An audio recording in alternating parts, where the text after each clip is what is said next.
Et évidemment, pour démarrer cette édition matinale, retour en images sur les rassemblements citoyens ce week-end partout dans la région.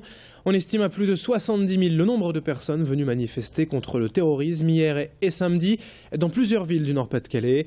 C'est à Lille, bien sûr, ce samedi que l'on a compté le plus de monde, avec près de 37 000 personnes dans un dense et émouvant cortège, de la porte de Paris jusqu'à la place de la République, en passant par la Grand Place et rue Nationale. Les citoyens mobilisés ont défilé en silence, avec seulement quelques salves d'applaudissements par moment. Ailleurs, la population s'est aussi mobilisée, à Tourcoing notamment, avec près de 2000 personnes hier dans les rues, mais aussi dans une vingtaine de villes de la région. Pour ce qui restera un instant historique de la République, Louis Caillé était dans le cortège lillois samedi après-midi. Le pire qu'il aurait pu avoir, c'est aucune réaction du peuple français. Je pense que le meilleur, c'est que voilà, on est tous à réagir, on dit tous on n'est pas d'accord et on n'a pas peur. Et on n'a pas peur. Absolument, on devrait être plus nombreux. Enfin, je pense à chaque manif, ouais, enfin ceux qui peuvent y en participer. C'est super important parce que les valeurs de la démocratie ont été bafouées. Donc c'est notre pays et je pense qu'il faut soutenir notre pays. C'est important. Elle est non seulement légitime, elle est nécessaire. J'espère qu'elle sera massive partout en France. Parce qu'il faut montrer aux fanatiques qu'ils sont une minorité négligeable. C'est le moyen de montrer, au moins que la France est là, debout, contre toutes les intolérances et tous les sectarismes. Et à ce sujet, encore une nouveauté ce matin sur Grand Lille TV, avec la question du jour en association avec la Radio Métropolis. On le sait, le prochain exemplaire de Charlie Hebdo devrait paraître ce mercredi à plus d'1 million d'exemplaires. Mais qu'en pensez-vous? Allez-vous, oui ou non, acheter ce numéro historique mercredi? Rendez-vous pour répondre sur internet, laquestiondujour.net et via les Facebook officiels de Grand Lille TV et de Métropolis. Réponse ce soir sur nos antennes à partir de 18 h. Dans le reste de l'actualité de votre métropole lilloise, une autre information en images ce lundi, le combat de quelques riverains d'Halluin depuis maintenant 2 ans contre des éoliennes installées en Belgique, mais tout juste derrière la frontière et donc à quelques mètres à peine de chez eux. Des appareils installés en fait selon les normes belges, c'est-à-dire à 250 mètres des habitations. En France, cette norme est de 500 mètres et selon les riverains concernés, les nuisances sont bien réelles. Une pollution visuelle tout d'abord, mais surtout sonore, avec un bruit maximal enregistré la nuit de 78 décibels, contre un seuil autorisé de 30 décibels. Depuis plusieurs mois, ces habitants demandent donc la destruction de ces éoliennes, et ils ont pour cela fait appel à l'Europe en envoyant un dossier complet et une pétition de près de 700 signatures. La demande a été prise en compte et une réponse devrait leur être apportée d'ici quelques mois. Explication avec cette habitante d'Halluin au micro de Xavier Silly. On n'a pas été mis au courant du tout qu'il y ait eu un projet d'implantation. Il y a eu une enquête publique, certes.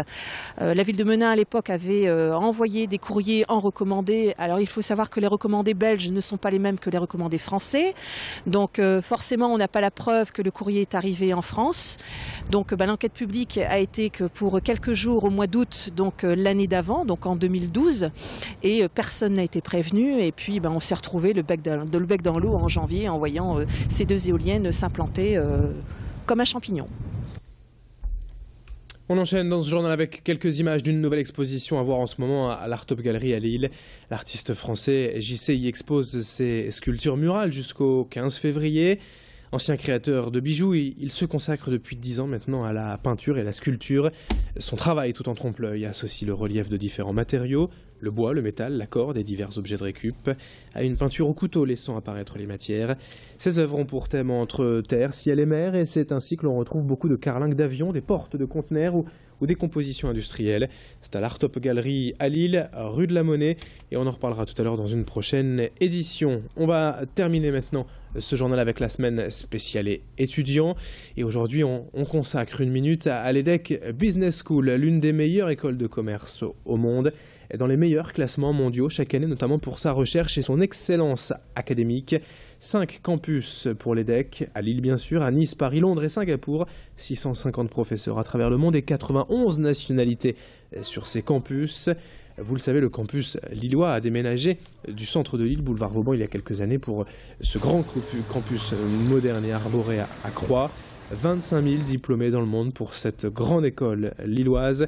Les programmes détaillés par cet étudiant en 4e année et qui se fait un peu le porte-parole de ses camarades et de l'EDEC. On l'écoute au micro de Céline Huret. Ce que je trouve vraiment exceptionnel avec l'EDEC, c'est qu'en parallèle des cours qui sont reconnus pour leurs valeurs académiques, qui sont alimentés par la recherche du groupe EDEC, nous avons également l'opportunité de nous investir dans des associations. Le tissu associatif de l'école est très important et permet justement de compléter cette formation avec des expériences beaucoup plus pratiques. On a également de nombreuses conférences qui sont organisées, soit par l'EDEC, soit par des associations qui font venir des grandes personnalités, des mondes politiques par exemple, économiques, financiers. Et puis une dernière info sport juste avant de se quitter, un résultat de football. Le LOSC s'est imposé pour la deuxième fois de suite cette semaine, 1-0 face à Caen samedi soir pour la 20e journée de Ligue 1. Une victoire qui permet aux Lillois donc d'être de nouveau 11e au classement du championnat de France. 7h36 en direct ce matin sur Grand Lille TV. Et on va enchaîner avec la météo, l'infotrafic dans une poignée de secondes. A tout de suite.